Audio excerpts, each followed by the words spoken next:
10 ఏళ్లు అధికారంలో ఉన్నప్పుడు ఉమ్మడి నిజామాబాద్ జిల్లాలో హంగు ఆర్భాటాలు ప్రదర్శించిన గులాబీ పార్టీ నేతలు అధికారం చేజారగానే ఉలుకులు పలుకులు లేకుండా పోయారంట. కనీసం తమ నియోజకవర్గాల్లో అయినా బీఆర్ఎస్ శ్రేణులకు అందుబాటులో లేకుండా బీఆర్ఎస్ ఇన్ఛార్జ్లు గాయమైపోయారట. ప్రతిపక్ష పార్టీగా అధికార పార్టీ విధానాలపై ఎప్పటికప్పుడు ప్రశ్నిస్తూ ప్రజల్లో ఉండాల్సింది పోయి పతాలు లేకుండా పోవటం ఆ పార్టీ శ్రేణులను తీవ్ర గందరగోళానికి గురవుతుందట.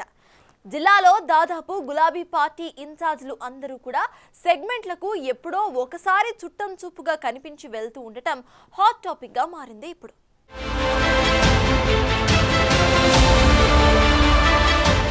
ఉమ్మడి నిజామాబాద్ జిల్లాలో 9 నియోజకవర్గాల్లో బాల్కొండ నియోజకవర్గం మినహాయిస్తే మిగిలిన అన్ని సెగ్మెంట్లలో బీఆర్ఎస్ కు పెద్ద దిక్కే కరువైనట్టు కనిపిస్తోంది. పేరుకి పార్టీ అధిష్టానం ఇన్ఛార్జీలను నియమించిన వారి తీరుపై పార్టీ శ్రేణుల్లో తీవ్ర అసహనం, నిస్తేజం వ్యక్తమవుతున్నాయి. తెలంగాణ ఉద్యమం సమయం నుంచి తెలంగాణ రాష్ట్ర ఏర్పాటు తరువాత కూడా ఉమ్మడి నిజామాబాద్ జిల్లా గులాబీ బాస్ కేసీఆర్ కు అండగా నిలిచింది. 10 ఏళ్లు గంపగుత్తగా 9 నియోజకవర్గాల్లో గులాబీ ఎమ్మెల్యేలు వేశారు. అయితే స్వీయ తప్పిదాలతో అంది వచ్చిన అవకాశాన్ని చేతులారా విడుచుకుని కాంగ్రెస్ పార్టీకి అప్పగించారన్న విమర్శలున్నాయి.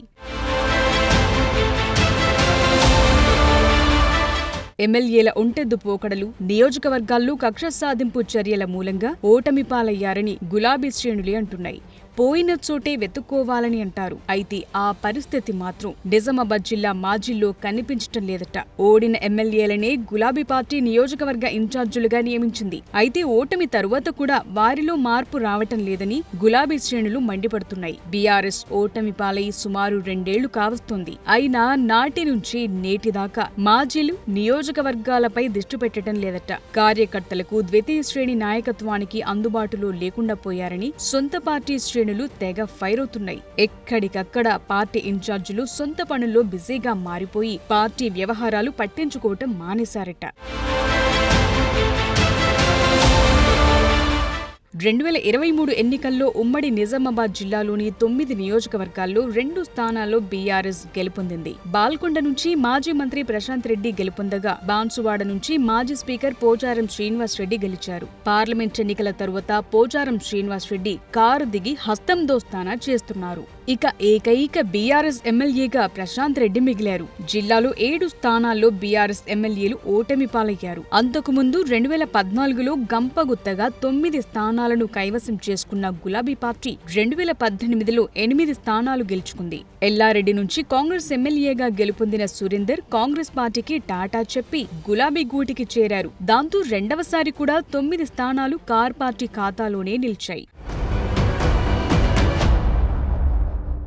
2023 ఎన్నికల్లో ఉమ్మడి జిల్లా ప్రజలు గులాబీ నేతలకు గట్టి షాక్ ఇచ్చారు. కొన్ని చోట్ల 3వ స్థానానికి పడిపోయారు. 2 సార్లు వరుసగా గెలుపొందిన ఎమ్మెల్యేలు 3వసారి కోలుకోలేని ఓటమిని మూటగట్టుకున్నారు. కేవలం స్వయంకృతాపరాధంతో ఓటమి పాలయ్యారు. కాంగ్రెస్ పార్టీ ఉనికి కోల్పోయిందని, తమకు ఎదురు లేదని వెర్రవీగిన నేతలకు పరాభవం ఎదురయింది. అయినప్పటికీ ప్రజల తీర్పుపై పునరాలోచన చేసి ప్రజల్లో ఉండాల్సిన మాజీ ఎమ్మెల్యేలు, నియోజకవర్గ ఇన్ఛార్జీల్లో మార్పు రానట్టే కనిపిస్తోంది. ప్రభుత్వ హామీలు అమలు, సంక్షేమ పథకాలు, అభివృద్ధి, పరిపాలన తీరుపై ఎప్పటికప్పుడు ప్రతిపక్ష పార్టీగా నిలదీయాల్సింది పోయి మౌనంగా ఉండటం, నియోజకవర్గానికి దూరంగా ఉండటం పట్ల పార్టీ శ్రేణుల్లోనే అసహనం వ్యక్తమవుతోంది.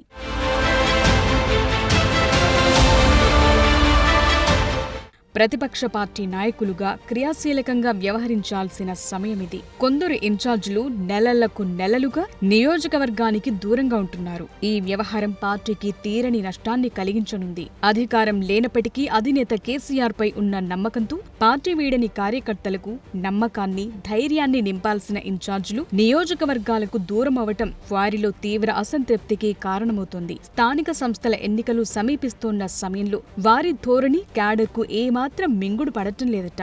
అక్టోబర్ నెల చివరి వారంలోగా స్థానిక సంస్థల ఎన్నికలు నిర్వహించాల్సి ఉంది. ఇందుకు అన్ని పార్టీలు సిద్ధమవుతున్నాయి. కానీ నిజామాబాద్ ఉమ్మడి జిల్లాలో మాత్రం నియోజకవర్గ ఇన్ఛార్జీల ధోరణి మాత్రం మారటం లేదు.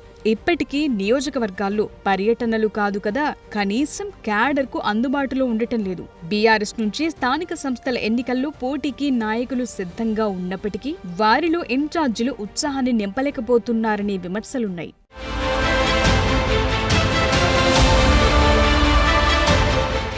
ఉమ్మడి నిజామాబాద్ జిల్లాలో ఏకైక గులాబీ ఎమ్మెల్యేగా ఉన్న ప్రశాంత్ రెడ్డి ఒంటరి పోరాటం చేస్తున్నారు. ప్రభుత్వ తీరుపై, హామీలపై విమర్శలు చేస్తూ బాల్కొండ నియోజకవర్గంలో ఆందోళన కార్యక్రమాలు నిర్వహిస్తున్నారు. నెలలో కనీసం 10 రోజులు తప్పకుండా నియోజకవర్గంలో ప్రజలకు, పార్టీ శ్రేణులకు అందుబాటులో ఉంటున్నారట. ఉమ్మడి జిల్లాలో ఆయనొక్కరే ప్రజలకు అందుబాటులో ఉంటున్నారట. మంత్రిగా ఉన్న సమయంలో కూడా నియోజకవర్గంపై ప్రత్యేక దృష్టి సారించిన ప్రశాంత్ రెడ్డి అభివృద్ధితో పాటు అందుబాటులో ఉంటున్నారట. ఆ క్రమంలో ఇక జిల్లా పార్టీ బాధ్యతలు ఆయనకే అప్పగించే అవకాశం ఉన్నట్లు తెలుస్తోంది. ఇప్పటికైనా గులాబీ ఇన్ఛార్జీలు తీరు మార్చుకోకుంటే పార్టీ శ్రేణుల ఆలోచన మారే అవకాశం లేకపోలేదన్న అభిప్రాయం వ్యక్తమవుతోంది.